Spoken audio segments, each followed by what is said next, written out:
পিছত পেন্ডেলটোৰ যেনেকুৱা অৱস্থা হয় তেনেকুৱাইতো পৰীক্ষা হৈ গ'ল তাৰ প্ৰশ্নৰ কাকতখনৰ কি মূল্য আছে সক ইয়াতে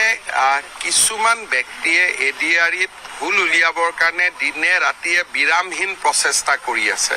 মই তেওঁলোকক ধন্যবাদ আৰু অভিনন্দন জনাইছো আপোনালোকে যিমান খুঁত উলিয়াব খুজে খুঁত উলিয়াই থাকক ইয়াৰ পৰা ক্ষতিটো হিমন্ত বিশ্ব শৰ্মাৰ নহয় ক্ষতি হ'ব যুৱক যুৱতীসকলৰ স্বপ্ন যদি কৰবাত দুখ পায় যুৱক যুৱতীসকলে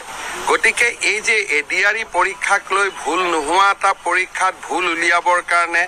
সংবাদ মাধ্যম এছাম মহলৰ যি অবিৰাম প্ৰচেষ্টা তাত মই এজন পিতৃ হিচাপে দুখ আৰু শোক পোৱাৰ বাদে মোৰ আগত কোনো ৰাস্তা নাই মই দুখ পাব লাগিব কষ্ট পাব লাগিব তাৰ বাদে কোনো ৰাস্তা নাই হিমন্ত বিশ্ব শৰ্মাক বেয়া পাওক কিন্তু 11 লাখ যুৱক যুৱতীক আপোনালোকে বেয়া নাপাব গ্ৰেপ্তাৰো কৈছে কেইবাগৰাকী মানে কালি চক যেতিয়া ঘৰত ডাঙৰ এটা উৎসৱ হয় কৰবাত কিবা অকণমান খেলিমেলি থাকে সেইখিনিয়ে পৰীক্ষাটোত প্ৰভাৱ নেপেলায় এইবিলাকৰ সাহিত্য সভা হলে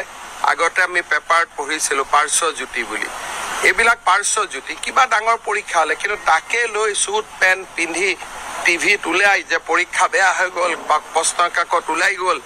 যিটো প্ৰচেষ্টা এই প্ৰচেষ্টাই অসমৰ সংবাদ মাধ্যমক যুৱক যুৱতীৰ পৰা আঁতৰাই লৈ যাব পৰীক্ষাটো সকলো ভালেই হ'ব পৰীক্ষা নিশ্চিতভাৱে ভাল পাব দুখীয়া ল'ৰা ছোৱালীয়ে চাকৰি পাব যেতিয়া চাকৰি ৰিজাল্ট ওলাব প্ৰতিজনৰ দেউতাক মাকৰ খবৰ ল'ব সাহস থাকিলে ষ্টুডিঅ'টো দেউতা মাকক মাতিব দুখীয়া দৰিদ্ৰ পৰিয়ালে চাকৰি পাব কিন্তু পৰীক্ষাটোত ভুল উলিয়াবৰ কাৰণে একাংশ সংবাদ মাধ্যম যেনেকে নামি পৰিছে